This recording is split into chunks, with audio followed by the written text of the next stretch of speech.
نحمده ونصلي على رسوله الكريم اما بعد فاعوذ بالله من الشیطان الرجیم بسم اللہ الرحمن الرحیم پیج 98 سے پہلا پیراگراف. وتمام النعمة على العبد انما هو بالهدى والرحمة ولذا امرنا الله سبحانه ان نسأله كل يوم وليلة مرات عديدة ان يهدينا الصراط المستقيم صراط الذين انعم الله عليهم وهم اولو الهدى والرحمة وان يجنبنا طريق المغضوب عليهم وهم ضد المرحومين وطريق الضالين وهم ضد المهتدين فاللهم اهدنا الصراط المستقيم صراط الذين انعمت عليهم غیر المغضوب علیہم ولا الضالین. وتمام النعمت، اور نعمت کا تمام ہونا، مکمل ہونا، یعنی نعمت کی انتہا ہونا جسے کہتے ہیں، علی العبد، بندے پر. وہ کس چیز سے ہوتی ہے؟ یعنی نعمتیں تو بہت ہیں لیکن ان میں سے سب سے مکمل اور بہترین نعمت کیا ہے؟ انما، سوائے اس کے نہیں، کلمۃ حسر، ہوا وہ بالہدی والرحمتی، ہدایت اور رحمت کے ساتھ ہے. یعنی اللہ سبحانہ وتعالیٰ کی نعمتیں تمام ہوتی ہیں ہدایت اور رحمت کے ساتھ. اگر کسی انسان کو دنیا بھر کی بھی دولت مل جائے لیکن ہدایت نہ ملی ہو تو کیا ہے؟ محروم ہے. کوئی نعمت پھر اس کے لیے نعمت نہیں رہے گی، کیونکہ جو کچھ اس کے پاس ہے بہت عارضی، بہت تھوڑے دن کے لیے. ولذا، اور اسی لیے، اسی وجہ سے، امرنا اللہ، اللہ تعالیٰ نے ہمیں حکم دیا ہے، سبحانہ، پاک ہے وہ، ان نسألہ، کہ ہم اس سے سوال کریں، اس سے مانگیں، کل یوم ولیلۃ، ہر دن اور رات، مرات عدیدۃ، بہت بار، کئی بار، ان یہدینا، کہ وہ ہمیں ہدایت دے، الصراط المستقیم، سیدھے رستے کی. ہم اپنی زندگی میں کسی اور چیز کے لیے اتنی دعا نہیں کرتے جتنی ہم ہدایت کی دعا کرتے ہیں، اور یہ بھی اللہ سبحانہ وتعالیٰ نے ہمارے لیے لازم کر دی ہے، کیونکہ اس کے بغیر نماز نہیں ہوتی. اس میں بھی حکمت ہے نا، ورنہ اگر ہو جاتی تو ہم کبھی کبھی پڑھ لیتے. صراط الذین انعم اللہ علیہم، ان لوگوں کا راستہ جن پر اللہ تعالیٰ نے انعام فرمایا. وہم، اور وہ کون ہے انعام یافتہ لوگ؟ اولو الہدی والرحمہ، جو ہدایت اور رحمت والے ہیں. وَأَن يُجَنِّبَنَا، اور ہم یہ بھی دعائیں مانگتے ہیں کہ اللہ ہم کو بچائے، جنب یجنب تجریب، اجتناب سے بچائے، طریق المغضوب علیہم، ان لوگوں کے راستے سے جن پر اللہ کا غضب ہوا، وہم، اور وہ ضد المرحومین، اپوزٹ ہیں ان کے جن پر اللہ نے رحم کیا. مرحوم کہتے ہیں جس پہ اللہ تعالیٰ رحمت فرماتا ہے، فوت شدہ لوگ نہیں. وطریق الضالین، اور گمراہوں کے راستے سے. وہم، اور وہ ضد المہتدین، ہدایت یافتہ کے اپوزٹ ہے. فاللہم، تو اے اللہ، اہدنا الصراط المستقیم، دکھا ہم کو سیدھا راستہ، صراط الذین انعمت علیہم، ان لوگوں کا راستہ جن پر تو نے انعام کیا ہے، غیر المغضوب علیہم، ان کا نہیں جن پر تیرا غضب ہوا، ولا الضالین، اور نہ گمراہ ہونے والوں کا راستہ. اهدنا الصراط المستقيم صراط الذين أنعمت عليهم غير المغضوب عليهم ولا الضالين.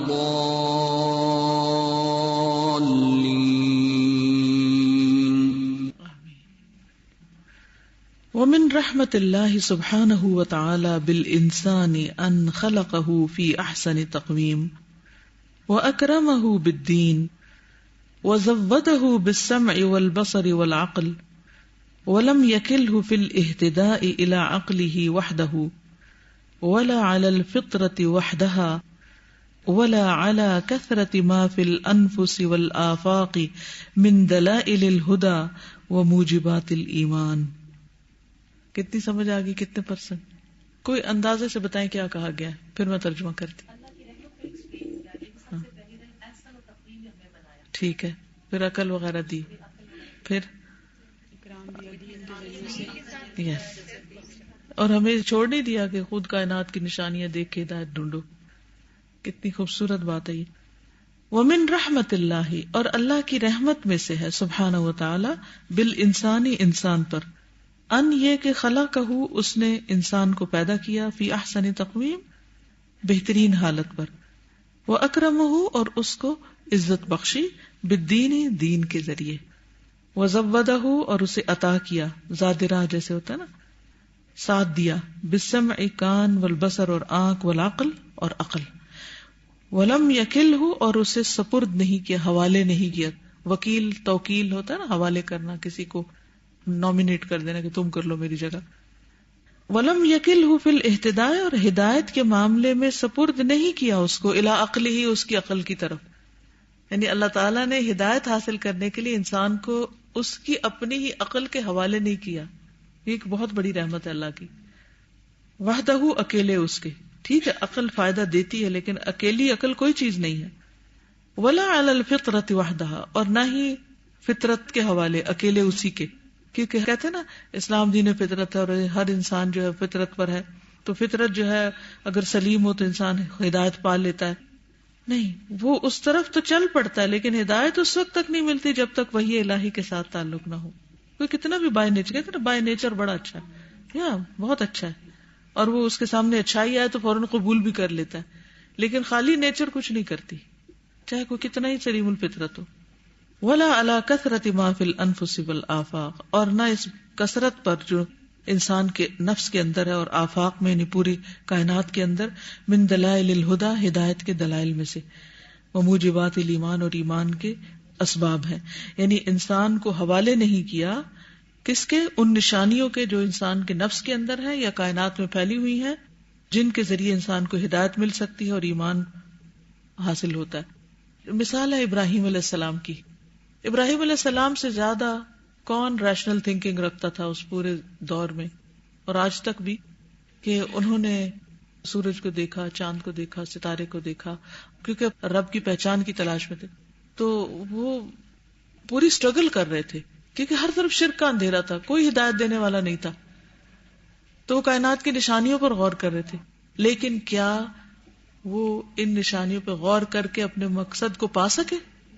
نہیں پا سکے نا، کیا کہا؟ قال لئن لم يهدني ربي لأكونن من القوم الضالين، اگر میرے رب نے مجھے ہدایت نہ دی تو میں گمراہوں میں شامل ہو جاؤں گا۔ کتنی بڑی بات ہے نا، اور یہ واقعی اللہ کی رحمت ہے۔ کبھی ہم نے محسوس کیا کہ ہم کتنے لکی ہیں کہ اللہ سبحانہ وتعالیٰ نے ہمارے اندر ایک طلب رکھی تھی دین کو سمجھنے کی اور جاننے کی، اور پھر ہمیں مواقع بھی عطا کر دی اور قرآن کی سمجھ بھی دے دی اور وحی الہی سے جوڑ بھی دیا، یعنی سورس آف گائیڈنس جو ہے، اصل سورس آف گائیڈنس۔ تو بہت سے لوگ لاجک کے پیچھے جاتے ہیں اور صرف اس ذریعے سے، حساب کتاب کے ذریعے سے ہدایت پانا چاہتے ہیں، تو اس سے تو نہیں ملتی انسان کو جب تک اللہ تعالیٰ سے تعلق نہ ہو۔ تازہ جو پچھلا لیسن تھا اس کے اندر بیچ میں بالکل درمیان میں یہ لائن تھی، فَمِن رَحْمَتِ اللَّهِ عَزَّ وَجَلَّ بِعِبَادِهِ ابْتِلَاؤُهُم بِالْأَوَامِرِ وَالنَّوَاهِ وَرَحْمَةً لَّهُمْ وَحَمِيَّةً۔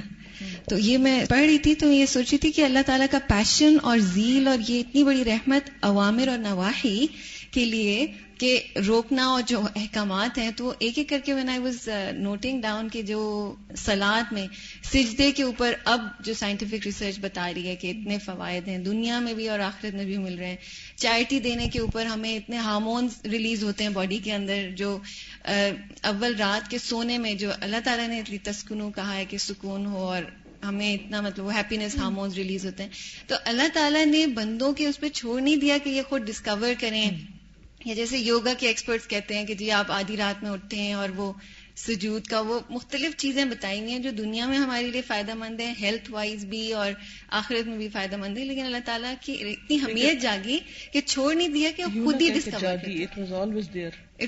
اللہ سبحانہ وتعالیٰ کی جتنی صفات ہے نا، اٹ واز آلویز دیئر، بالکل، یعنی اللہ تعالیٰ نے شروع میں ہمیں بتایا، بندوں کے لیے یہ حمیت رکھتا ہے کہ میرے بندے بھٹک نہ جائیں اور میرے بندے وہی کریں جو ان کے فائدے میں بہتر ہے۔ السلام علیکم استاذہ، میرے ذہن میں یہ بات آ رہی تھی کہ یہ جو بات کہی ہے نا کہ یہ کتنی بڑی نعمت ہے کہ اللہ تعالیٰ ہمیں ہدایت دیں، یہ کتنی اہم بات ہے۔ ابراہیم علیہ السلام کی طرح نبی صلی اللہ علیہ وسلم کا بھی یہی تھا کہ آپ غار حرا میں جاتے تھے اپنی فطرت کی وجہ سے، لیکن جی بالکل اللہ اور اس وقت بھی ہم یہ دیکھتے ہیں کہ بہت سے لوگ جیسے سائنٹسٹ ہیں یا کچھ، وہ تحقیق کر لیتے ہیں، نتیجے پہ پہنچتے ہیں، لیکن ہدایت نہیں ملتی بہت سے لوگوں کو. بالکل. یہ جو ہمیں اگر ہدایت دی اللہ نے تو ایک واقعی بہت بڑی نعمت. ساری زندگی میں سجدے میں پڑے رہے تو ہم صرف اس پہ شکر ادا کر ہی نہیں سکتے. اتنی بڑی رحمت اللہ کی. استاذہ ہدایت کے بارے میں یعنی ایک کانسیپٹ تو صرف یہ آتا ہے کہ اللہ تعالیٰ سے تعلق جڑ جاتا ہے اور انسان کو اللہ سے محبت اور معرفت کی وجہ سے بہت ساری چیزیں جو ہیں وہ اس کو سکون دیتی ہیں. انسان یہی سمجھتا ہے اکثر. لیکن استاذہ دیکھیں، مجھے یہ لگتا ہے کہ ہدایت انسان کی اپنی پہچان کے لیے بہت ضروری، یعنی خود شناسی. مجھے پورے قرآن میں جب آپ ہمیں پڑھاتی تھیں اور سمجھاتی تھی نا، تو پتہ میں کس چیز پہ پریشان ہوتی تھی کہ میں کیوں ہوں، میرا کیا پرپس ہے. کیونکہ اس سے پہلے زندگی انٹرٹینمنٹ، انجوائمنٹ، کچھ کر لیا تو کر لیا، اور فیزز میں زندگی مقصد صرف خود کو خوش رکھنا کا، خود کو خوش رکھنا اور خوش رہنا بھی نہیں. یعنی وہ سب کچھ کرنے کے بعد ایک گلٹ، ریگریٹس، پریشانی، بے چینی. اور کرنے کے بعد میں ہمیشہ یہ سوچا کرتی تھی کہ اس وقت تو لگ رہا تھا کہ بڑا کام کیا، لیکن بعد میں یہ سب کچھ کیا ہے. جبکہ اس زندگی میں آنے کے بعد جو سب سے بڑی تبدیلی آتی ہے فیزز نہیں، اسٹیبلٹی. وہ جو ایک بے چینی، اور کبھی شام ڈپریشن میں ہے، کبھی مارننگ میں ڈپریشن ہو رہا ہے نا، کہ فلو رہتا ہے اور فلو رہتا ہے. اور وہ چیز میں کہتی ہوں کہ انسان کو مطلب ہدایت کا جو سب سے بڑا دنیا میں بینیفٹ ہے وہ یہ کہ وہ جو بھی کچھ کر رہا ہے ہی نوز، ہی از کلیئر کہ میں یہ کر رہا ہوں اور مجھے یہ کرنا ہے. اور پھر وہ کنوکشن ہے، آسانی ہے یا مشکل ہے یا کچھ بھی ہے، کوئی چیز اس کے راستے کی آسانی اور رکاوٹ مشکل تو رہتی ہی نہیں ہے. مجھے یاد ہے کہ میڈیکل میرا شوق بنا تو مجھے میڈیکل کبھی مشکل لگتا ہی نہیں تھا، چاہے ساری رات بھی جاگنا پڑے. کیونکہ جو چیز شوق بن جاتی ہے، اور اسپیشلی پھر اللہ کی محبت شوق بن جائے، تو ہدایت دنیا میں انسان کو مجھے ایسے لگتا ہے کہ نہ صرف ایک اسٹرینتھ دیتی ہے بلکہ ایک ڈیسیژن پاور دیتی ہے اور ایک کنوکشن دیتی ہے کہ جو بھی میں کر رہا ہوں الحمدللہ. اور وہ پھر جو تعلق ہے اللہ کا جو اس کو ہر وقت خوشی اور محبت کے ساتھ ملتا رہتا ہے. آگے چلتے ہیں. بل اقتضت رحمت العزیز الرحیم اللہ یکل الى العقل البشری تبعۃ الهدى والضلال الا بعد الرسالة والبيان ولم يكل اليه بعد البيان والاهتداء وضع منهج الحياة وانما وكل اليه تطبيق منهج الحياة الذي قرره الله له واكرمه به ثم ترك له ما وراء ذلك قل انما اتبع ما يوحى الي من ربي هذا بصائر من ربكم وهدى ورحمة لقوم يؤمنون.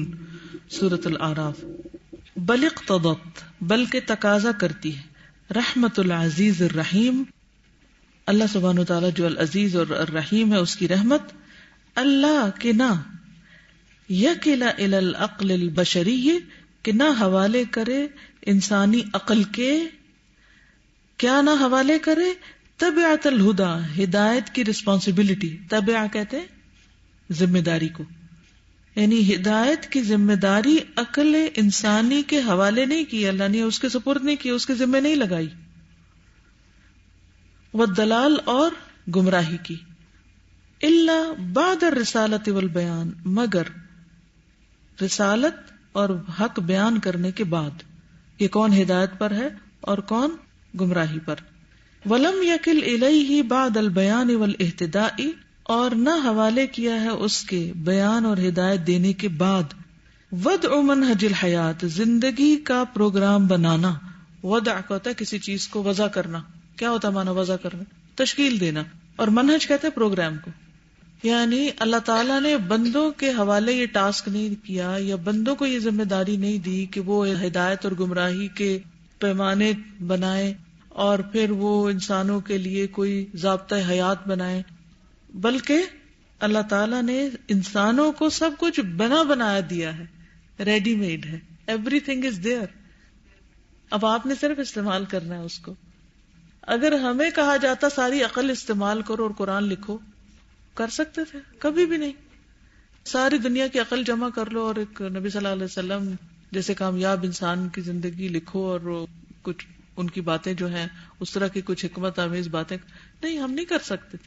اور اسی وجہ سے صاف فرق واضح ہے قرآن میں اور دنیا کی باقی کتابوں میں اور نبی صلی اللہ علیہ وسلم کی سیرت میں اور باقی تمام جتنے بھی سکسیسفل پیپل ہیں ان کی، جیسے وہ مشہور کتاب ہے نا The 100 میں نبی صلی اللہ علیہ وسلم کو نمبر 1 پر رکھا گیا، کیونکہ آپ کے پائے کا بھی کوئی نہیں، اور وہ بھی اللہ سبحانہ وتعالیٰ نے ان کو اپنی نگرانی میں ساری ہدایت دی.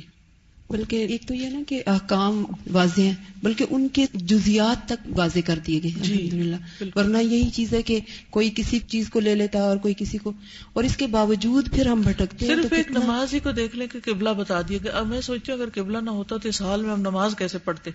یعنی آئی کین امیجن کہ کسی کا منہ ادھر ہوتا، کسی کا ادھر ہوتا، اس کو ٹکر مارا تو کس جگہ کا کیا ہوتا.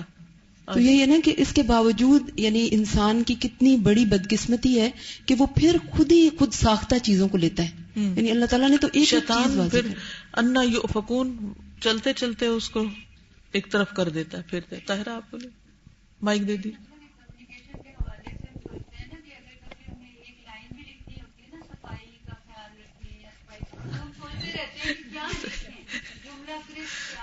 اور اللہ تعالیٰ نے ہمیں پورا ٹیکسٹ جو ہے نا کہ اگر زلزلہ آئے تو یہ بولو، بارش آئے تو یہ بولو، معافی مانگنی ہو تو یہ کہو، گناہ بخشا، یعنی ہر چیز صحت کے لیے کوئی چیز ایسی نہیں ہے لائف میں جس کے لیے ٹیکسٹ وہاں نہ لکھا ہو. تو ٹیکسٹ کو صرف دہرانا ہے زبان سے. بالکل. اسی لیے مجھے ان دعاؤں سے اتنی محبت ہے کہ ایسا لگتا ہے جیسے بنی بنائی کسی نے نا پلیٹ میں رکھ کے چیز دے دی ہے کہ بس اب کھا لو اس کو.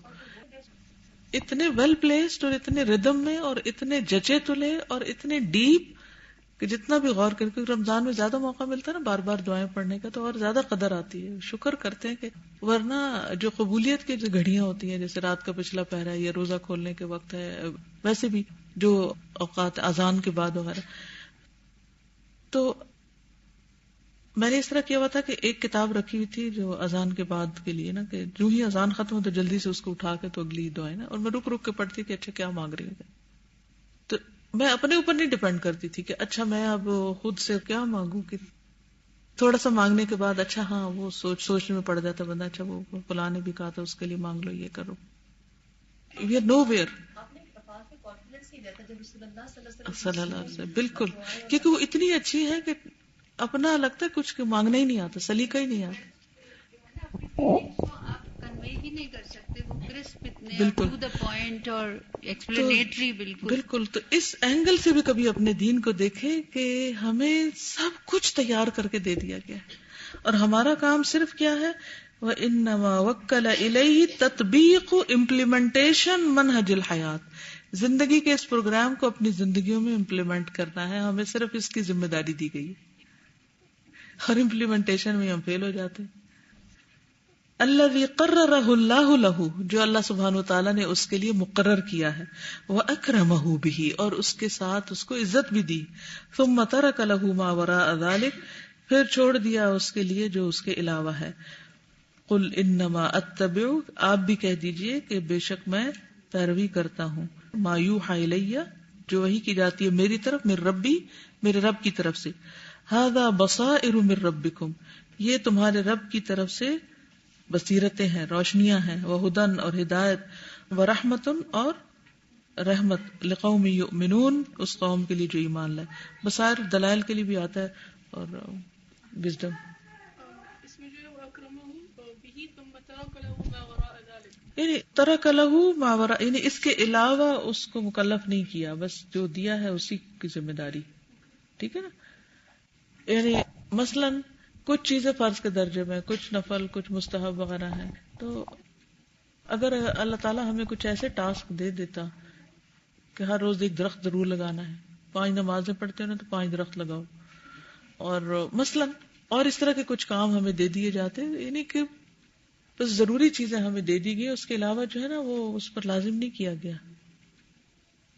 قل انما اتبع ما يوحى الي من ربي هذا بصائر من ربكم وهدى ورحمة لقوم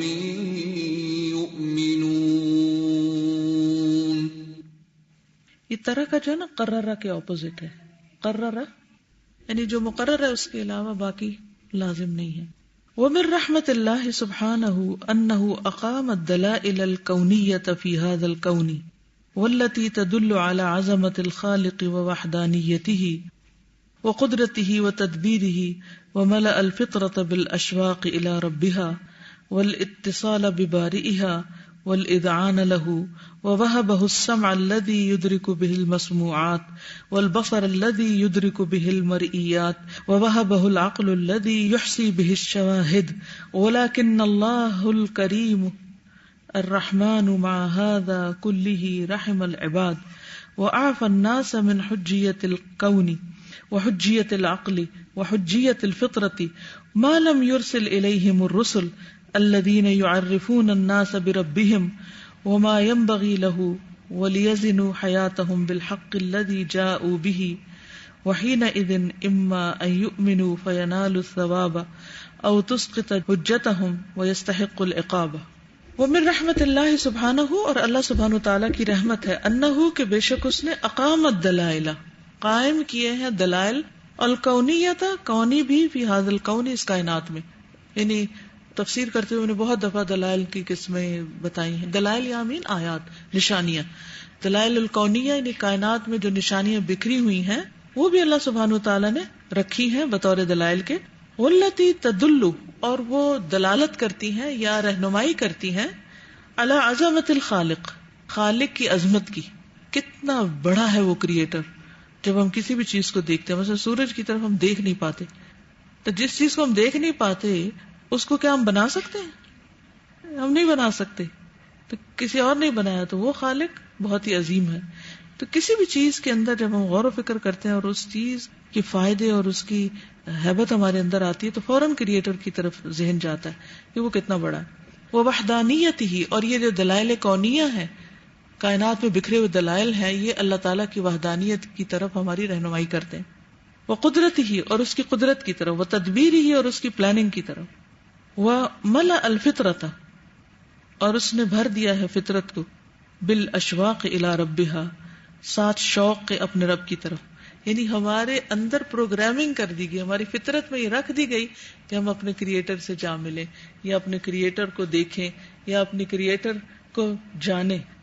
اس کو ایسے ہی سمجھیے نا کہ جیسے ہر بچے کو یہ طلب ہوتی ہے کہ اسے پتہ چلے اس کے ماں باپ کون ہیں، کون ہے اس کو اس دنیا میں لانے والے۔ تو للہ المثل الاعلی، اللہ سبحانہ وتعالی جس نے یہ سب کچھ بنایا اور ہمیں بنایا اور یہ سب کچھ دیا، کیا ہمارے اندر شوق نہ ہوگا؟ یہ شوق تو ہے، لیکن اس فطرت کو مسخ کر دیتے ہیں اور شوق، ورنہ یہ انسان کے اندر رکھ دیا گیا ہے۔ والاتصال ببارئہا، اور جڑنا، ملنا اپنے پیدا کرنے والے سے، یعنی اس سے تعلق رکھنا۔ اتصال کا معنی ہوتا ہے کسی چیز کا دوسرے کے ساتھ مل جانا۔ والاذعان لہ، اور اس کی اطاعت کا، یعنی جب انسان کسی کی بڑائی کو مان لیتا ہے نا تو اس کے آگے لازمی جھک جاتا ہے۔ وَوَهَبَهُ السَّمْعَ، اور اللہ تعالیٰ نے عطا کیا ہے انسان کو کیا؟ سننے کی قوت۔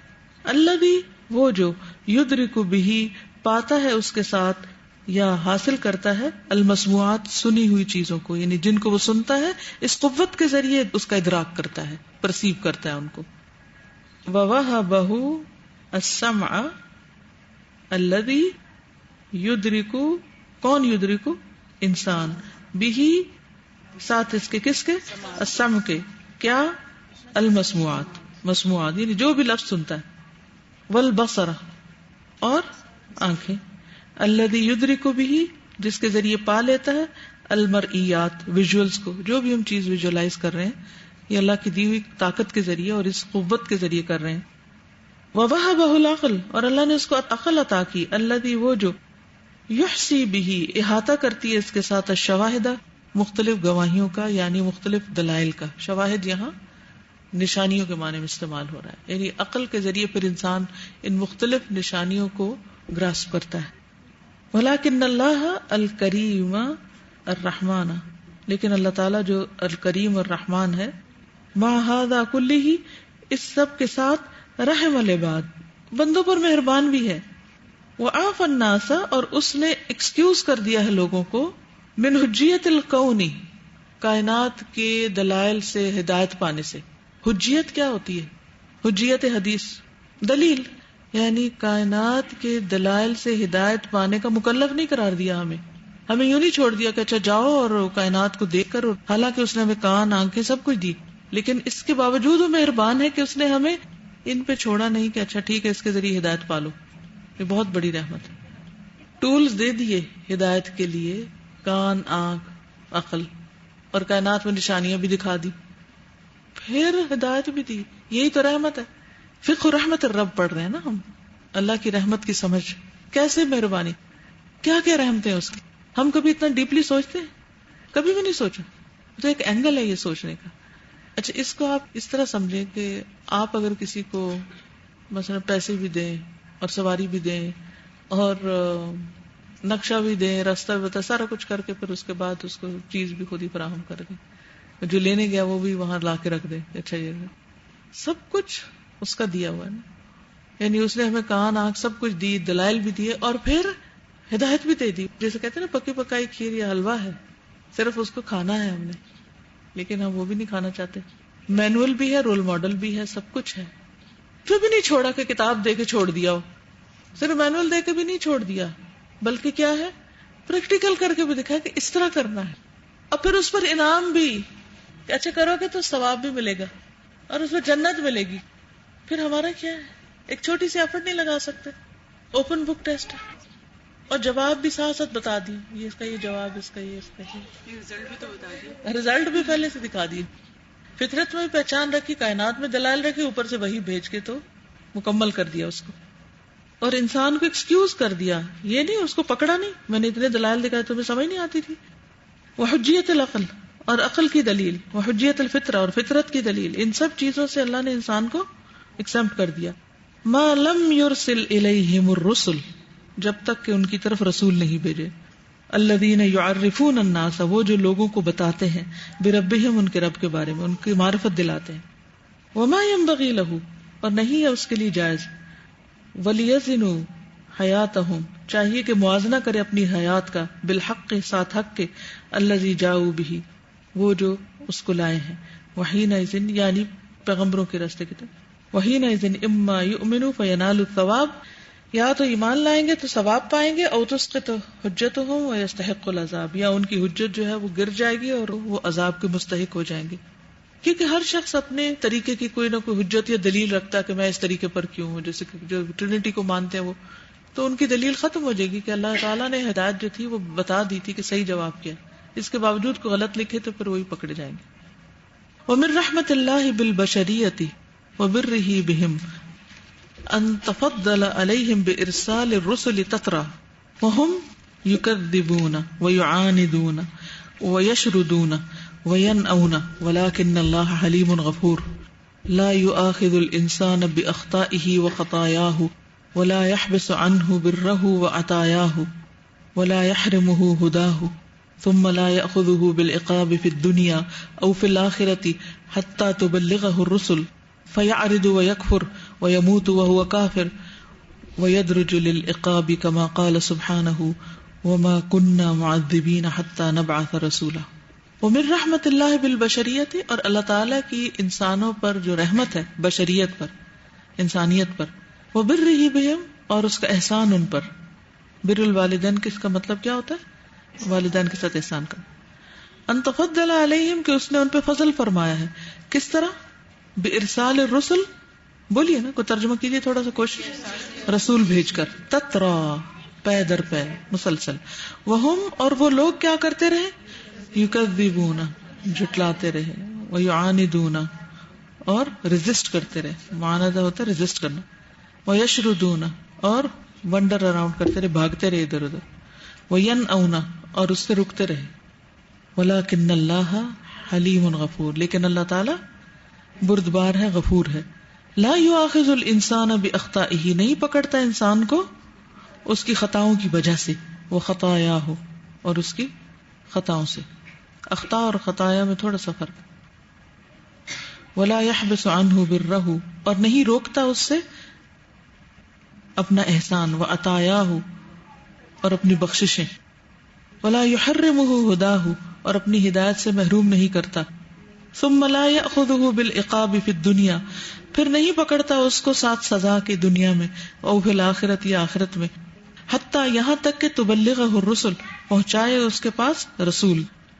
لیکن رسول آتے ہیں تو کیا کرتا ہے؟ فَيَعْرِضُ اعراض برتتا ہے، وَيَكْفُرُ وہ کفر کرتے نہیں، انسان یہ کرتا ہے، وَيَمُوتُ اور وہ مر جاتا ہے، وہ کافر اس حال میں کہ وہ کفر کرنے والا ہوتا ہے. وَيُدَرِّجُ لِلْعِقَابِ ڈھیل دیتا ہے سزا میں بھی تدریج کے ساتھ، تدریجاً اس کو سزا کی طرف لے جاتا ہے، ایک دم نہیں پکڑتا. كما قال سبحانہ جیسے اللہ تعالیٰ کا فرمان ہے وَمَا كُنَّا مُعَذِّبِينَ حَتَّى نَبْعَثَ رَسُولًا اور ہم عذاب دینے والے نہیں جب تک کہ ہم رسول نہ بھیج لیں. وَمَا كُنَّا مُعَذِّبِينَ حَتَّى نَبْعَثَ رَسُولًا. کوئی کچھ کہنا چاہے گا؟ تازہ یہ جیسے پچھلے دنوں سیرہ کے مطالعہ کر رہے تھے تو ایک صاحب تھے ہماری فیملی میں، ان کو سخت غصہ اور سخت وہ تھا نا کہ اتنا نبی صلی اللہ علیہ وسلم کو تکلیف دی اور آخری وقت میں مسلمان ہو کر وہ بڑا مطلب یہ کہ ان کو ہو رہا تھا کہ یہ کیسے نا. اور میں یہ سوچی تھی کہ پروفیٹ صلی اللہ علیہ وسلم کے لیے تو یہ بگیسٹ اچیومنٹ تھی کہ ان کے سب سے بڑے دشمن ان کے ساتھ ہو گئے، لیکن اللہ تعالیٰ کی کتنی بڑی ان پر رحمت تھی کہ ساری زندگی جو ہے وہ اتنا اسلام کے خلاف، اور پھر اللہ تعالیٰ نے اس عمل سے سارے گناہ معاف کر دیے. اب وہ بات سمجھ میں آتی ہے کہ آخرت میں اللہ کی رحمت ہی ہوگی جو جنت میں جائیں گے، کیونکہ اس نے اتنا کچھ دیا ہے اور اتنا انسان کے اوپر رحم کیا دنیا میں، اور پھر اس کے باوجود انسان اس کی نافرمانی کر. اساتذہ جنید جمشید نے کہا ہے نا کہ میں اللہ کی نافرمانی اتنے سال کرتا نا، مجھے اس میں ہے نا کہ نہیں روکتا اور نہیں کرتا، تو اتنے سال لیکن اللہ تعالیٰ نے کوئی تکلیف نہیں دی، بند نہیں کیے پیسے، بند نہیں کی شہرت. اور جو دنیا جس کو میں سمجھ رہا تھا کہ میں تو اتنا پاپولر ہوں، جس وقت میں نے وہ چھوڑا اور اس راستے پہ آیا تو مالک مکان نے مجھے 2 مہینے بعد نوٹس دے دیا کہ مکان خالی کر دو. اور پھر یہ کہ مجھے وہ جو تھا اسکول میں بچوں کو انہوں نے کہا کہ جی فیس نہیں آئی ہے آپ کی، اور بجلی والوں نے بجلی کاٹ دی. تو میں اتنا پاپولر اور سمجھتا تھا کہ میری تو دنیا میری فین ہے، تو انہوں نے ایک دن بھی نہیں بخشا مجھ کو. اور اللہ تعالیٰ 30 سال مجھے، میں سب کچھ کرتا رہا بالکل اس کی مرضی کے خلاف، لیکن آخر میں خوش تھا کہ مجھے ہدایت تو مل گئی زندگی میں. دنیا کی حقیقت دنیا میں ہی کھل گئی کہ آخرت میں بھی تو ان سب نے چھوڑنا ہی ہے نا. استاد مجھے ہمیشہ یہ لگتا تھا کہ جو لوگ اکثر نان مسلمز فوت ہو جاتے ہیں اور آپ ان کو RIP نہیں کہہ سکتے اور بہت ساری چیزیں، تو میرے اندر وہ جو فرعون والا واقعہ، اس کے بعد مجھے ایک کنوکشن آ گئی تھی کہ ایسا ہو ہی نہیں سکتا کہ اللہ تعالیٰ ان کو پیدا نان مسلم تو کر دیتے ہیں کہ اللہ تعالیٰ ان کو انف ہدایت کی چیز نہ دیں اور اس کے بعد وہ اسی حالت میں فوت اپنی بائی چوائس ہوں. یعنی یہ چیز اکثر لوگ کہتے ہیں اللہ تعالیٰ اتنا بے رحم ہے، اللہ تعالیٰ نے ان کو دوسرے ریلیجن میں پیدا کر دیا، اور بہت ساری ایسی جو باتیں ہوتی ہیں. مجھے ہمیشہ یہ چیز ہوتی تھی کہ میں اس کو کس طرح جسٹیفائی کروں نا، کہ ایز اے کانسیپٹ کہ واقعی اللہ تعالیٰ آخری وقت میں بھی ہدایت دے سکتا تھا، کچھ بھی ہو سکتا تھا. بالکل. اور پھر جن لوگوں تک وحی نہیں پہنچی، یعنی کتاب و سنت نہیں پہنچی، تو اللہ سبحانہ و تعالیٰ ان لوگوں کے قلیل عمل سے بھی راضی ہے. جس کے پاس جتنا علم ہوتا ہے اس کا حساب بھی اتنا ہی ہوتا ہے. بہت سارے لوگ تو اسلام کے اندر ہو کر بھی پھر وہ اپنے انجام. بالکل. فلا يمكن لعقل واحد ان يهتدي لمثل ما جاءت به الرسل بل لا يمكن ذلك لعقول البشرية كلها. وكيف يهتدي العقل ويستغني عن ربه ويستغني عن هدايته ورسله ودينه وهو مخلوق محتاج الى الهدى. فلا يمكن ممکن نہیں لعقل واحد کسی ایک عقل کے لیے ان یہتدی کہ ہدایت دے لمثل مانند اس کے ما جاءت بالرسل جو رسول لائے. یعنی کوئی ایک بندہ بھی نہیں ایسا، ایک عقل مند بھی ایسا نہیں کہ ہدایت پائے، ہدایت دے نہیں، ہدایت پا جائے اس کی مانند، یعنی اس طریقے سے جو رسول لائے ہیں. لے کا معنی ہے یہاں اس چیز کے لیے کہ کوئی اور چیز ہے نہیں، ٹھیک ہے، کہ جس سے انسان ہدایت پا سکے صرف عقل کی بنیاد پر، اس چیز کے بجائے جو رسول لائے. بل لا يمكن ذلك بلکہ ممکن نہیں یہ لعقول البشریت کلها ساری عقلوں کے لیے، ساری انسانیت کی عقلیں بھی جمع ہو جائے تو یہ نہیں کر سکتے. وكيف يهتدي العقل اور عقل ہدایت کیسے پا سکتی ہے. ويستغني عن ربه اور عقل اپنے رب سے بے نیاز کیسے ہو سکتی. ويستغني عن ہدایته اور اپنی رہنمائی سے ورسلہ اور رسولوں سے، ودینہ اور دین سے، وہو مخلوق عقل کیا ہے؟ Creation. Allah has created this عقل. عقل can not be above Allah's کلام. کلام اللہ جو ہے وہ اللہ کے علم ہے. انزلہ بعلمہ. اور ہماری عقل کیا ہے؟ جو اللہ نے پیدا کی ہے. تو اللہ کا کلام اور اللہ کی پیدا کی ہوئی چیز ایک جیسے تھوڑی ہے. محتاج الی الہدی. عقل محتاج ہے کس کی؟ ہدایت کی. وقد علم اللہ ان العقل لا یغنی ما لم یتقوم بمنہج اللہ ولذا لم یکتب علیہ عقابا الا بعد الرسالة والبیان ثم الاعراض. حالانکہ تحقیق اللہ تعالی جانتا ہے ان العقل کہ بے شک العقل لا یغنی نہیں بے نیاز ہو سکتی یا نہیں کام آ سکتی، ما لم یتقوم جب تک کہ وہ درست نہ ہو، اس کو اسٹریٹن اپ نہ کیا جائے، بمنہج اللہ اللہ کے منہج کے ساتھ. ورنہ آپ دیکھیں کئی لوگ اتنے ذہین اتنے اسمارٹ ہوتے ہیں لیکن ان کو قرآن کا نہیں پتا ہوتا، کیسی کیسی منطق جھاڑ رہے ہوتے ہیں اور بالکل گمراہی کی باتیں کر رہے ہوتے ہیں، کیونکہ وہ قرآن کو وہ ڈیو رسپیکٹ اور حق نہیں دیتے، اس سے ہدایت نہیں پاتے. اور وہ کیا سمجھتے ہیں ہم نے جو اور دنیا بھر کی کتابیں پڑھ رکھی ہیں اس سے جو ہم نے ہدایت پائی ہے وہ اس سے بہتر ہے جو مولویوں کے پاس ہے. یعنی عقل اس وقت تک صحیح راہ نہیں دے سکتی اس کو جب تک کہ اللہ سے منہج، اللہ کے منہج سے. منہج نصاب کو بھی کہتے ہیں، سلیبس جو ہوتا ہے نا آپ کا. جی سازا پڑھی لکھی کلاس میں اسپیشلی جتنی بھی سیمینارز کانفرنسز مطلب جانا ہوتا ہے، سازا میں آپ کو بتا نہیں سکتی خون کے آنسر ہوتا ہے دل. اتنی بڑی بڑی باتیں کرتے ہیں، اتنی بڑی بڑی باتیں، اور ایک اللہ کی کوئی بات بیچ میں نہیں لاتے. اور پوری مجلس یعنی شروع سے لے کر آخر تک وہی سائنٹیفک ریسرچز اور ایک سے پڑھ کر ایک، اور اتنے انٹیلیجنٹ اور اپنے آپ کو وہ عقل مند کہتے ہیں، سمجھتے ہیں، اور ہیں بھی ایسے سے فارمولاز وہ اخذ کرتے ہیں اور پروموشنز اور ترقیوں کے طریقے. لیکن ساتھ ایک اللہ کی بات نہیں، ایک اللہ کی بات نہیں، کیونکہ اس عقل کو چراغ نہیں ملا نا وہی کا. حضرت چراغ جلانے بھی نہیں دیتے، پتا ہوتا ہے بیٹھا ہوا ایک تیلی جلانے والا، لیکن جلانے بھی نہیں دیتے. مطلب وہ جو ایک میں پڑھی لکھی لاٹ میں چیز دیکھتی ہوں نا استاذہ، یعنی جن کے ذہن زیادہ وسعت ہونی چاہیے تھی ان کے ہی اندر زیادہ تنگی آ جاتی. تو اس سے پہلے کہ وہ یہاں تک پہنچے پہلے ہی پکڑ لیں ان کو. یہی اسٹریٹجی اپنائی ہوئی ہے انشاءاللہ بچپن میں ہی، اس سے پہلے کہ ان کا اپنا دماغ کوئی اور رخ اختیار کر لے. اور یہ کام ماؤں کا ہے.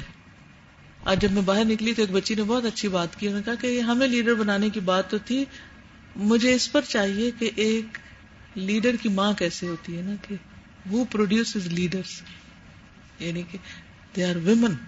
کہتے ہیں نا کہ ہر کامیاب مرد کے پیچھے عورت ہوتی ہے. تو اس عورت کی کوالٹیز کیا ہوتی ہیں جن کے بچے یہ سب بن جاتے ہیں. تازہ آپ کے پیچھے، آپ جیسی کامیاب عورت کے پیچھے ابا کا ہاتھ، مرد آ گئے نا الحمدللہ. الحمدللہ کوئی نہ کوئی کچھ تو ہوتا ہے نا، کوئی نہ کوئی. ہر شخص سے پوچھ لیتا ہے. سوچتی ہوں جیسے اتنے سارے لوگوں کو دیکھتے ہیں اس دنیا میں، اس وقت بہت سارا کام ہو رہا ہے. استاذہ مجھے یہ بتائیے کہ مطلب یہ جو چیزیں ہوتی ہیں، جیسے میں کئی دفعہ عورتوں سے ملتی ہوں، کچھ فورم پہ بات ہوئی، جیسے آپ نے تو بہت اسٹریٹ اوے یہ بات کی میرے فادر، لیکن ایسا نہیں ہوتا. لوگ بالکل اکنالج نہیں کرتے ان کو جن کی وجہ سے ایسا ہوا ہوتا ہے. انیشیٹو. اس کے بعد بہت سے لوگوں کا ہاتھ ہوتا ہے، کہیں سے عربی پڑھی، کہیں سے حدیث پڑھی، کہیں سے کچھ اور پڑھا، لیکن شروع کہاں سے ہوا تھا اور پش کس نے دی تھی؟ وہ دیکھ رہے تھے نا آج آپ صبح، تو وہ جو کہتے ہیں نا بڑی پش، وہ زندگی میں کوئی نہ کوئی دیتا ہے تو انسان آگے نکلتا ہے، وہ چاہیے ہوتی ہے. اور اس میں پیچھے وہ اماں تھی نا وہاں، تو اماں بھی ہوتی ہے، اماں بھی بہت کچھ کرتی ہے. اور میرے فادر کے پیچھے کون تھا؟ ان کو جنہوں نے قرآن پڑھایا تھا، ان کا پیشن تھا، ان کے استاد کا، کیونکہ اس سے پہلے برِ صغیر میں نے لکھا ہوا اپنی ڈائری میں کہ وہ کون تھے اور ان کے اوپر کون تھے. یہ چند ایک لوگ تھے ایسے کہ جن کے اندر یہ تڑپ پیدا ہوئی کہ قرآن مجید کو لفظی ترجمے کے ساتھ عام کرنا چاہیے. اور پھر ان کے شاگرد کہاں کہاں تھے، چند ایک تھے، اور ان سے آگے پورے مدارس پر اور پوری ایک تحریکیں بھی چلی. یہ نہیں کہ صرف الہدیٰ، اور بھی ایسے ہوئے ہیں، لیکن obviously وہ پھر ان مدارس کے اندر زیادہ تر رہا، مین سٹریم میں نہیں آیا. تو بس اللہ ہی کی توفیق سے سب کچھ ہوتا ہے. اور پھر یہ ہے کہ جیسے ٹیکنالوجی کا استعمال ہے، ہم جب وقت ہاتھ سے نکل جاتا ہے نا پھر ہم سوچتے ہیں ہمیں یہ بھی کرنا چاہیے تھا. لیکن میں کہتی ہوں اللہ کا کتنا بڑا احسان ہے کہ صرف پہلے بیچ میں ریکارڈنگ نہیں کی, یہ بھی اللہ نے سراسر اللہ نے دل میں ڈالا. سیکنڈ بیچ میں ہم نے ریکارڈنگ شروع کی اور پھر اسی وقت ان کو ملٹی پلائی کرنا شروع کر دیا, اور پھر کراچی جانے کا بیچ میں آ گیا. اور جب میں کراچی چلی گئی تو پیچھے اللہ جزائے خیر دے, جن لوگوں نے یہ ذمہ داری لی انہوں نے اس کو ایک طرح سے بائی فورس ایک طرح سے اس کو انٹروڈیوس کیا. اس سے پہلے کوئی ایسی مثال ہی نہیں تھی. اب وہ باتیں کر رہے نا 20 سال بعد دنیا میں ورچوئل استاد ہوں گے, سامنے کوئی نہیں ہوگا. تو میں سوچ رہی تھی الحمدللہ ہم کافی ایڈوانس ہو چکے ہیں کہ یعنی اٹس بیفور ٹائم کہ جب باقی روایتی اسکول ختم ہو جائیں گے اور لوگ جو ہے وہ اور ذرائع سے علم حاصل کریں گے. ٹھیک ہے استاد ہوتا ہے, لیکن بعضوں کو ضروری نہیں کہ استاد بیچ میں ہی ہو تو بہت اچھا, لیکن اگر نہ ہو, میں ہمیشہ یہ کہتی ہوں کہ اگر نہیں تو پھر کیا کیا جائے, اٹس این آلٹرنیٹ. تو ہمیں ہمیشہ اہڈ سوچنا چاہیے. تو اس کے بعد میں جب گھر گئی تو میں وہاں بھی بیٹھ کے اپنے 2 دامادوں کے ساتھ ڈسکس کر رہی تھی کہ آپ لوگ کیا سوچتے ہیں آج سے 20 سال بعد کے لیے کیا دینا ہے. اچھا پھر وہ جو ملٹیپل لیڈرز کی بھی بات ہوئی نا, تو ٹھیک ہے ایک کام کا ایک نے انیشیٹو لیا, لیکن ہر ایک کا الگ نیش بھی ہوتا ہے. یہ کبھی نہ سوچیں کہ اچھا پھر نہیں, آپ میں سے ہر ایک اپنی صلاحیت کے مطابق پھر ایک اسی کام کو ایک اور شیپ دے سکتا ہے, ایک اور طریقے کی وسعت دے سکتا ہے, ایک اور طریقے سے اس کو سپورٹ کر سکتا ہے. تو آپ میں سے ہر ایک کو سوچنا چاہیے کہ دنیا میں جو ٹرینڈز بدل رہے ہیں ہم کس طرف جا رہے ہیں, اور مسلمانوں کو اس کے مطابق کون سے میجرز لینے کی ضرورت ہے, اور اس کے لیے ول اور پھر اسکل, کلکلا کے ساتھ اسکل. آج کل میں کتاب پڑھی لطائف قرآنی ہے, اس میں اتنی لطیف باتیں مزے کی. اس میں مثلا یہ ایک سورۃ فتح میں آتا نا بما عاہد علیہ اللہ, تو پیش کیوں ہے, اور سورۃ فرقان میں تو یخلد فیہ مہانا, تو فیہ جو ہے نا وہ جہنم کی گہرائیوں میں پھینکنا ہے, اور وہ بیت کے اوپر آتا نا کہ یعنی کہ اللہ سبحانہ تعالیٰ کے ساتھ عہد تھا عہد علیہ اللہ. اور پھر نبی صلی اللہ علیہ وسلم کا ہاتھ حضرت عثمان کی جو بیعت ہو رہی تھی وہ نبی صلی اللہ علیہ وسلم کے ہاتھ پہ کر رہے تھے, لیکن وہ عہد اصل کس کے ساتھ تھا, اللہ سبحانہ تعالیٰ. تو اس طرح کے بما لم تستطع علیہ صبرا بما لم تستطع علیہ صبرا, ایک میں تے ہے اور ایک میں تے نہیں ہے. انشاءاللہ جو اگلی تفسیر آئے گی اس میں یہ باتیں آئیں گی. تو اس طرح کی باریک چیزیں. اب بات ہم یہ کر رہے تھے کہ جو بدلتے ہوئے ٹرینڈز ہیں اس کے مطابق اگر ہم تیاری آج نہیں شروع کرتے نا, تو پھر جس وقت وہ چیز سب آ جاتی ہے, دنیا اس طرف چل پڑتی ہے, پھر ہم سفر شروع کرتے ہیں, پھر وہ اگلے پہ پہنچ جاتے ہیں اور ہم ادھر کھڑے ہوتے ہیں. تو وہ جو میں نے مثالیں 2 دی ہیں اس کی وجہ سے اسکل پر کلکلا کیا ہے تاکہ ہم اس کی اہمیت کو جانیں کہ اسکل اختیار کرنی ہے. خالی ول, اکیلی ول کافی نہیں ہوگی کہ ہم وی وانٹ تو سب کے اندر ہے ٹو سم ایکسٹینٹ, لیکن اس کے لیے ٹول کون سا چاہیے. اگر کپڑا کاٹ رہے ہیں تو چھری سے نہیں کٹے گا. ایک بات جو مجھے لگ گئی تھی وہ یہ تھی کہ اب وہ کرنا ہے ہم نے دیکھنے جو اب تک نہیں ہوا, اب تک کیا نہیں ہوا تو وہ کرنا ہے اب ہم نے تاکہ بہتری. اچھا میں جو ابھی فادر کی بات کری تھی نا, تو میں سوچتی اس زمانے میں 70 کی بات ہے, 70 کی, جب میں گریڈ 9 میں تھی تو مجھے پینٹنگ اور پتہ نہیں کیا کیا ایسے آرٹ کے بہت شوق تھے. تو جب مجھے دیکھتے تو ناراض ہوتے. مجھے سلائی کا اتنا شوق تھا اور میں اتنے تیز کپڑے سیتی تھی کہ سامنے گھڑی رکھ کے 20 منٹس میں پوری قمیض سی لیتی تھی. لیکن وہ دیکھتے تھے تو وہ ایسے دیکھ کے گزر جاتے تھے, ذرا خوش نہیں ہوتے. میں کہتی میں اتنی محنت کرتی خوش ہی نہیں ہوتے. اور ساری مائیں کیا چاہتی ہیں, یہ کام خوب آئے. وہ کہتے تھے وہ کرو جو دوسرے نہیں کر رہے, جو کوئی نہیں کر رہا. یہ جملہ بار بار کہتے تھے, اور اس وقت گھبراہٹ ہوتی ہے نا بھی ہم وہ کیسے کریں جو کوئی نہیں کر رہا, اتنے نقو بن جاتے ہیں نا. آج بھی آپ نقالی نہ کریں, کیونکہ نقالی سے کچھ فائدہ نہیں ہوتا. آپ وہ سوچیں کہ اللہ نے آپ کو کیا دیا ہے اور آپ کیا کر سکتے ہیں, آپ کی صلاحیتیں کیسے لگ سکتی. اور پھر ہوتا پتہ کہ صلاحیت بہت بڑی ہوتی ہے لیکن اس کو نکالنے کا راستہ اللہ نے بہت چھوٹا رکھا ہے. وہ قطرہ قطرہ ٹپک کے نکل, جیسے بھینس کے تھن سے دودھ نکالنا ہوتا ہے نا, تو وہ ہوتا تو کئی کلو دودھ ہوتا ہے لیکن وہ نکلتا کیسے, کہاں سے نکلتا ہے, کتنا چھوٹا چھوٹا. اس دفعہ ہم مکہ میں خاص طور پر میں گئی اونٹوں کے باڑے میں قریب سے دیکھوں. اچھا تو دودھ جب نکالنے لگا نا اونٹنی کا, تو میں یوں پاس جا کے کھڑی ہو گئی. مجھے تھوڑا ڈر بھی لگا کہ اگر اس نے ایسے غصے سے مار دیا اونٹنی تو کیا بنے گا. آپ کو پتا ہے اونٹنی کے تھن گائے سے بھی چھوٹے ہوتے ہیں, بہت ہی چھوٹے. میں تو حیران ہو گئی. میں نے کبھی غور ہی نہیں کیا نا، اتنا قریب جا کے، اتنا قریب سے کہاں سے اونٹ دیکھتا. ایک بہت تھوڑا تھوڑا، اتنا تھوڑا تھوڑا اور اتنے چھوٹے تھن اور اتنا ہیوج جانور. تو یہ ساری چیزیں غور و فکر سکھاتی ہیں نا. ہم کیا چاہتے ہیں؟ بس جلدی سے ہو جائے، فوراً ہو جائے، تیزی سے ہو جائے اور بڑا سا کام ہو جائے اور فوراً دودھ کی نہریں بہہ جائیں. اور اس کے لیے جو شخص نکال رہا تھا اس کی پوری ایفرٹ لگ رہی تھی. میں یہ پوچھنا چاہ رہی ہوں آپ سے، تھوڑا سا انفارمل ہو جاتا ہے لیکن پوچھنا پڑتا ہے کہ جیسے ہم لوگ ہیں آپ کے سامنے، جو آپ کے اسٹوڈینٹس ہیں اور جو بھی یہ کام کر رہے ہیں، تو ہماری ویژننگ آپ کیا دیکھتی ہیں کہ اگلے 10 سال میں یا اگلے 20 سال میں، مطلب ہم لوگ یہ جو بات آپ کر رہی ہیں نا، اب جیسے یہ سمجھ بھی آتی ہے، لیکن تھنک بگ میں جیسے اسکلز، ہر ایک انسان کی ایک اسکل ہے. جیسے میں ابھی تک ایسے بہت سارے لوگوں کو جانتی ہوں جن کو بالکل نہیں پتا چلتا کہ ان کا پرپز آف لائف اب کیا ہونا چاہیے، کیا رول ہونا چاہیے. قرآن پڑھ چکے لیکن یہ بات نہیں سمجھ پا رہے ہوتے. اس لیے کچھ چھوٹی بات سے نہیں شروع کرتے، چھوٹا نہیں سوچنا چاہیے، بڑے سے شروع کرتے ہیں. اور وہ بڑا جب شروع کر لیتے ہیں بڑا، اور وہ چھوٹا آہستہ آہستہ آہستہ آہستہ کیا ہوتا ہے، چھوٹا ہو جاتا ہے. تو جب آپ چھوٹے پر اپنی مہارت بار بار کر کے تکلیفیں اٹھا کے پھر وہ پھیلنا شروع ہوتا ہے، پھر وہ بڑا ہونا شروع ہوتا ہے. وہ کس نے کہا تھا کہ 10,000 گھنٹے کی جب تک کسی کام میں پریکٹس نہ ہو تو آپ کو مہارت، اسکل نہیں آ سکتی. اسکل نہیں ہوتی، وہ کام چلاؤ والی بات ہوتی. مثلاً آپ کا فیلڈ ہے تو اپنی فیلڈ میں دیکھیں کہ میڈیکل میں کہاں کمی ہے، کیا لیک کرتا ہے، مجھے کیا آتا ہے، میں کہاں سے سوراخ بند کر سکتی ہوں، میں کون سی چیز کر سکتی ہوں.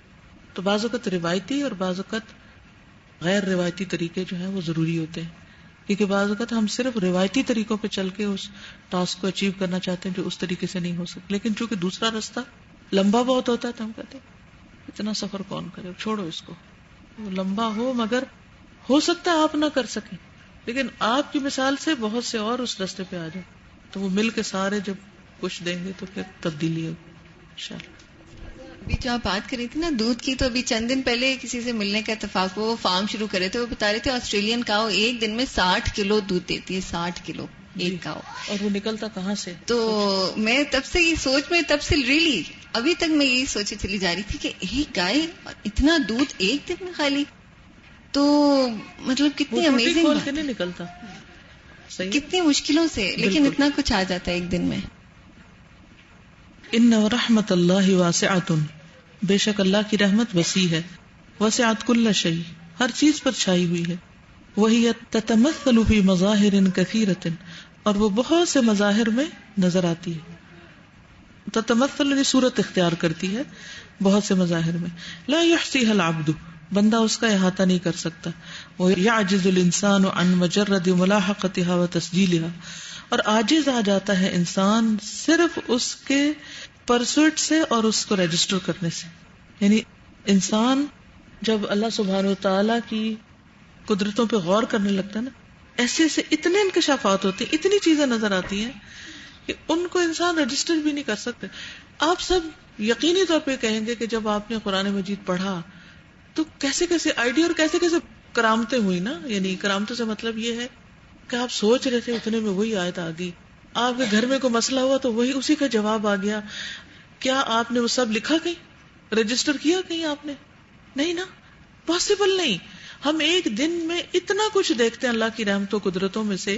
یہ کہتے ہیں کہ اللہ کی رحمت اتنی وسیع ہے اور ہر چیز کے اندر ہے کہ اگر ہم صرف اس کو لکھنے بیٹھ جائیں نا عاجز ہے. سواء فی ذات نفسہ، خواہ اپنی ذات کے اندر، و تکوینہ، اور اپنے انسان کی بناوٹ کے اندر، و تکریمہ، اور اس کی عزت، بما اکرمہ اللہ بھی، جس کے ساتھ اللہ نے اس کو عزت دی. وَلَقَدْ كَرَّمْنَا بَنِي آدم. یعنی آپ دیکھتے ہیں جب کسی کاکروچ کو کچھ کھاتے تو اس وقت مجھے تو بہت خیال ہے، یا اللہ شکر ہے تو نے مجھے کاکروچ نہیں بنایا، اللہ تیرا شکر. یہ رحمت ہے نا اللہ کی. اس کو کیا کھانے کے لیے بنایا اور مجھے اللہ نے کیا کھانے کو دیا. یہ عزت اور احترام. او بما سخر اللہ له من حوله ومن فوقه ومن تحته، یا اللہ نے اس کے لیے جو مسخر کیا اس کے اوپر اور اس کے نیچے اور اس کے آس پاس. پہلا آس پاس ہے حوله. او فیما انعم به علیہ مما یعلمه ومما لا یعلمه وهو کثیر، یا اس میں سے جو انعام کیا ساتھ اس کے اس پر، اس میں سے جو اس کو وہ جانتا اور جس کو وہ نہیں جانتا. یعنی آگے آیت واضح کر رہی ہے اس کو. یعنی اتنے انعامات اور اتنی نعمتیں اللہ سبحانہ وتعالیٰ کی کہ ہم جانتے بھی نہیں ان کو. وَإِن تَعُدُّوا نِعْمَةَ اللَّهِ لَا تُحْصُوهَا, اگر تم اللہ کی نعمتوں کو شمار کرنا چاہو تو شمار نہیں کر سکتے. ان اللہ لغفور الرحیم, بے شک اللہ تعالیٰ غفور الرحیم ہے. وَإِن تَعُدُّوا نِعْمَةَ اللَّهِ لَا تُحْصُوهَا إِنَّ اللَّهَ لَغَفُورٌ رَّحِيمٌ. ورحمۃ اللہ تبارک و تعالی, اور اللہ سبحانہ و تعالیٰ کی رحمت تتمثل فی الممنوع تمثلها فی الممنوع, بعض اوقات جن چیزوں سے روکا گیا ممنوع میں بھی نظر آتی ہے, ایسے ہی جیسے ممنوع میں. ممنوع ہوتا ہے جس کی رخصت ہے, جو اللہ نے عطا کی ہے. اس کا مطلب یہ ہے کہ جن چیزوں سے اللہ نے روکا ہے, مثلا مردار یا خون کھانے سے روکا ہے, تو پہلے زمانے میں تو لوگوں کو اتنی تحقیق نہیں تھی کہ خون میں کیا کیا خرابیاں ہیں کھانے میں, اور بعض قبیلے پیتے بھی تھے, کھاتے بھی تھے. تو اس میں بھی اللہ کی رحمت ہے کہ جن چیزوں کو اس نے ہم پہ حرام کر دیا, کہ اس نے کچھ چیزیں ہم پر حرام کر دی اور کچھ چیزیں ہم پر حلال کر دی. یعنی جس طرح حلال چیزوں میں رحمت ہے, ایسے ہی حرام میں بھی رحمت ہے. لیکن ہم تنگ ہوتے ہیں, ہمیں عورتوں کو کیوں کہتے ہیں اپنے آپ کو ڈانکو, لیکن آپ نکلے باہر کھلے تو کیسے کیسے فتنے ہیں, کیسے کیسے مشکلات ہیں. یہ مطلب ہے اس کا. وَيَجِدُهَا مَن يَفْتَحِ اللَّهُ لَهُ فِي كُلِّ شَيْءٍ, اور وہ اسے پائے گا جس کے لیے اللہ تعالیٰ اس کو کھول دے ہر چیز کے اندر. یعنی یہ آپ کی آنکھ ہے کہ جو ہر چیز میں اللہ کی رحمت دیکھ سکتی ہے. اس پر ذرا غور شروع کیجئے. مثلا آپ کو چوٹ لگ گئی, اس میں کیا رحمت تھی اللہ کی؟ بالکل, تو یاد آتا او. یعنی اگر آپ واقعی پازیٹو تھنکر ہوں تو ہر چیز کے اندر رحمت ہے. کوئی اچھا کام چھوڑا ہوا ہوتا ہے تو اللہ تعالیٰ کہتے کدھر جا رہے ہو, بھول گئے ہو, بھٹک گئے, ادھر آؤ, رسی کھینچ لیتا ہے. وفی کل وضع, اور ہر حالت میں, وفی کل حال, ہر حال میں, وفی کل مکان, اور ہر جگہ پر, یجدھا فی نفسی, اسے اپنے اندر پاتا ہے, وفی ما حولہ, اور جو اس کے آس پاس ہے, وحیث ما کان, اور جہاں کہیں بھی ہے, ولو فقد کل شیء, اور اگر وہ ہر چیز کھو دے, مما یعد الناس فقدہ هو الحرمان, جس کو لوگ گنتے ہیں تو اس کا کھو دینا ہی محرومی ہے. ولو فقد کل شیء, اگر انسان ہر چیز بھی کھو دے, جس کو کھونا انسان محرومی سمجھتا ہے, اس میں بھی رحمت ہے. ٹھیک ہے, اللہ اکبر. آپ کو پتہ ہے کہ اس سیلاب میں بعض لوگوں کی فیکٹریاں ڈوب گئی ہیں. تو ایک فیکٹری اونر جو ہوتا ہے اس نے یا تو بڑا سا لون لے کے فیکٹری لگائی ہوتی ہے, یا پھر کیا ہوتا ہے وہ چلتی فیکٹری ہوتی ہے اور اس میں وہ ہر روز ملینز کما رہا ہوتا ہے, کریڈٹ سیل اور پرچیز, اور پھر فیکٹری کا سارا آفس کا جو لین دین, چیکس, ہر چیز وہ اس کے اندر, شواہد, گواہیاں, ایسے میں اگر پانی آ جائے, سب کچھ اس کا ڈوب جائے, اس کا حال کیا ہوگا؟ کہیں کسی پل اس کو کوئی قرار ہوگا؟ لیکن جس کی اللہ آنکھ کھول دے اس کو وہ بھی رحمت نظر, وہ کہے گا یا اللہ تو نے مجھے سود سے نکال دیا. جیسے ایوب علیہ السلام نے کہا کہ جب سب کچھ لے لیا تو میں اور زیادہ عبادت کے لیے فارغ ہو گیا. جیسے حضرت یونس علیہ السلام قوم سے ناراض ہو کر گئے, لیکن اللہ تعالیٰ نے ان کو ہدایت دینے کے لیے مچھلی کا پیٹ فرام کر دیا. بالکل, تو یہ اللہ کی رحمت ہے. ہاں, فرصت ہے, بڑی فرصت, الحمدللہ. وَيَفْتَقِدُهَا مَن يَمْسِكُهَا اللَّهُ عَنْهُ فِي كُلِّ شَيْءٍ, اور اس میں مفقود پاتا ہے اس کو جس کو اللہ تعالیٰ تھامے ہوئے ہر چیز میں. وفی کل وَدٍ وفی کل حال وَلَوْ وَجَدَ كُلَّ شَيْءٍ مِمَّا يَوْدُ النَّاسُ عَلَامَةَ السَّعَادَةِ وَرِضْوَانِ, اور ہر اس چیز میں جسے لوگ گنتے ہیں کہ یہ تو بڑا خوش نصیب ہے اور اللہ اس سے بڑا راضی ہے, تو جب وہ اس سے چلی جاتی ہے تو وہ اس کو بھی رحمت سمجھتا ہے. وَمَا مِن نِعْمَةٍ يُمْسِكُ اللَّهُ مَعَهَا رَحْمَتُهُ, کوئی بھی نعمت جسے اللہ روک لیتا ہے, حتی تنقلب ہی بذاتها نقمہ, یہاں تک کہ پلٹ جاتی اپنی ذات میں ایک سزا کے طور پر. وما من محنت تحفها رحمت اللہ, یعنی جو زحمت بھی چیزیں بن جاتی ہیں نا ان کے اندر بھی. وما من محنت تحفها, اور کوئی تکلیف ایسی نہیں جس کو اللہ کی رحمت گھیرے ہوئے نہ ہو. یہ یاد رکھیے, ہر تکلیف کو اللہ کی رحمت گھیرے ہوئے جو انسان کو پہنچتی ہے. مثلا آپ کو گرمی لگ رہی ہے تو اس وقت آپ کیا سوچیں گے, کیا رحمت ہے اس میں, ٹاکسن نکل رہے تھے پسینے کے ساتھ. استغفار بھی کرے کہ جہنم کی آگ یاد آئے گی, کتنی چیزیں ہیں, بس ہر ایک اپنی جتنی آنکھ کھولے گا نا کوئی اتنا کچھ نظر آئے گا. اگر ٹنل ویژن ہے تو چھوٹا سا, اگر اوپن ہے آپ تو پھر بہت سی چیزیں. استاذہ جب بھی کوئی گرمی لگے یا کوئی پریشانی ہو کچھ بھی ہو اس کے بعد نیکسٹ تو بہت اچھا ملنا ہوتا ہے. گریٹ. یہ بھی ایک چیز ہے. تو وہ بھی ایک وقتی طور پر لگتا ہے کہ کہیں سوچوں کہ گرمی لگ رہی ہے. یس حتی تکون ہی بذاتھا نعمہ, یہاں تک کہ وہ بھی نعمت بن جاتی. ما یفتح اللہ للناس من رحمت فلا ممسک لها وما یمسک فلا مرسل له من بعدہ وهو العزیز الحکیم. جس کے لیے اللہ کی رحمت کے دروازے کھول دے اسے کوئی روک نہیں سکتا, اور جسے اللہ روک دے اسے کوئی پھر کھولنے والا نہیں اس کے بعد, اور وہ زبردست حکمت والا ہے. ما يفتح الله للناس من رحمة فلا ممسك لها وما يمسك فلا مرسل له من بعده وهو العزيز الحكيم. وآخر دعوانا ان الحمد للہ رب العالمین. سبحانک اللہم وبحمدک اشہد ان لا الہ الا انت استغفرک واتوب الیک. السلام علیکم ورحمۃ اللہ وبرکاتہ.